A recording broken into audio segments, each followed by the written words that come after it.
G'day folks, welcome to a nice little Saturday. It's actually quite nice outside, so we'll be looking at doing some outdoor work. As you can see, I've got a bit of better image on the display now. You can sort of see some detail, and I moved the camera. Using one twisted pair improved the image marginally, so that's a good start. I get a little bit more colour, and it leaves me another pair free for a doorbell. There's a classic Australian made doorbell up there which I want to put into use. Normally takes about 3 or 4 D-cell batteries, but I might just make a reduction from the 12 volt power, or even use the 5 volt power out of the PC to trigger the doorbell. Just put a capacitor across it like I did on the outside to take any ripple out of it. It still ripples a little bit. It's much smoother if I use a power pack, but it's acceptable now. So anyway, what else? There's a bit of footage from driving the Micra around. Not a lot. I've been driving it all morning and it's been behaving itself quite well. I'm waiting on heater and radiator hoses next, so that should be next week and that'll be done. I'm going to tidy up the garage and dismantle a couple of old air conditioners and things just for scrap. There's no refrigerant in them now, they've been recovered, so it's all safe to go and just start cutting, rip them all to bits. Anyway, what else was we going to do? I've done some parts ordering from PCCaseGear.com. That's all good. I've got a new case coming, a Leanne Lee Dragon case or something like that. It's about $100. It's not one of the nice alley ones, which is about $230, but this one's still a nicely built case, and it accepts graphics cards over 300mm long. In the case of the Radeon 5970 that I have, it's 310mm long.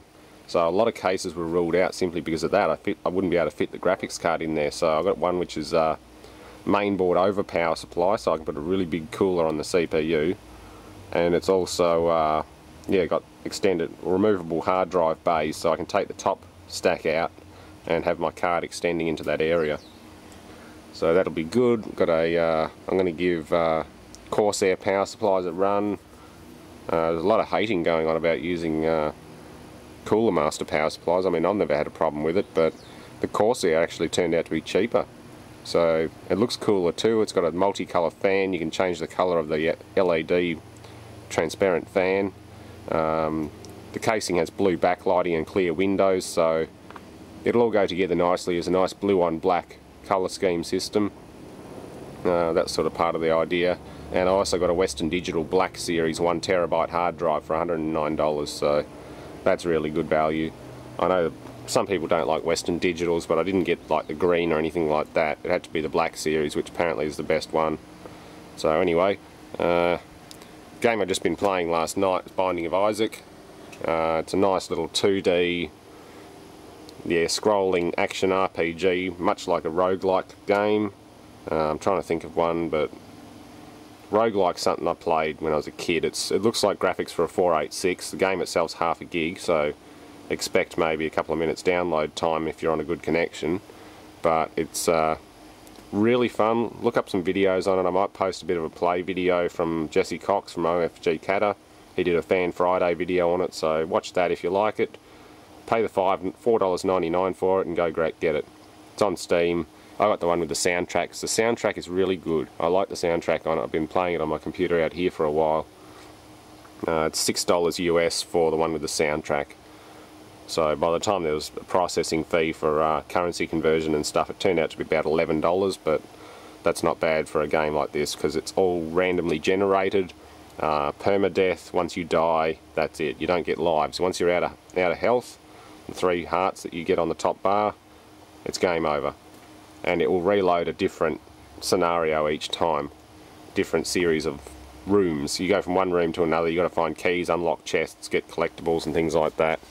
It's pretty neat, but yeah, that's the sort of graphic style. And it's all keyboard driven, just your movement, and that's your firing direction.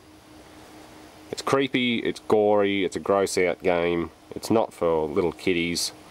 I mean, mind you, it's really cartoon violence. I mean, I was playing Doom 2 when I was 7, so that didn't do any damage. But it's still grossy sort of stuff. It's fun. It's loads of fun. So yeah, that's my little game for today. Enjoy a little bit of footage of driving the Micra around.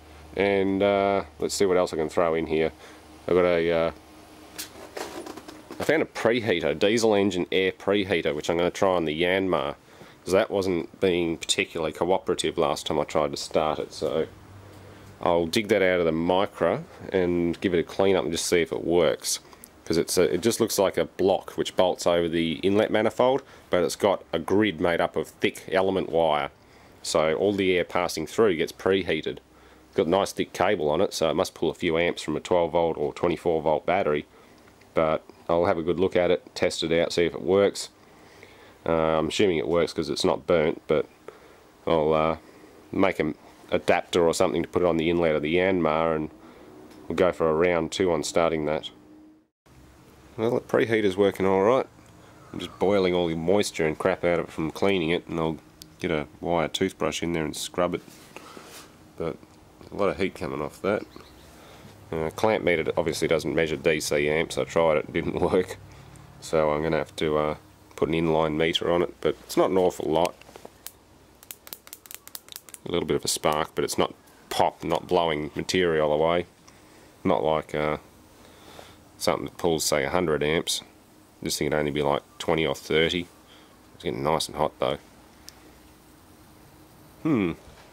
Very good. I think that will solve my cold starting problem. At least I hope, anyway. It might even be designed to run on 24 volts, being truck stuff.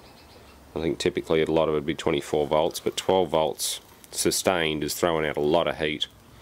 24 and probably have the damn thing glowing. Might be a little bit too hot. Especially if that engine, I've seen a couple of times, if you hit compression and fail to go over it, it'll pop back a bit and spit vaporized fuel up through the inlet. That going through a red hot heating element might not be so good.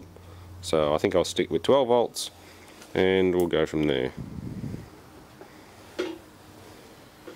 But yes, it's still bubbling moisture and crud out of it.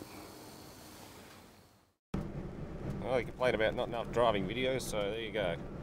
Micra test run 2.0, completely successful. Just down a deserted back road, get it nice and warm, do some idle tests, that sort of thing. Hot idle's a little bit too high at the moment, but overall I'd say pretty good.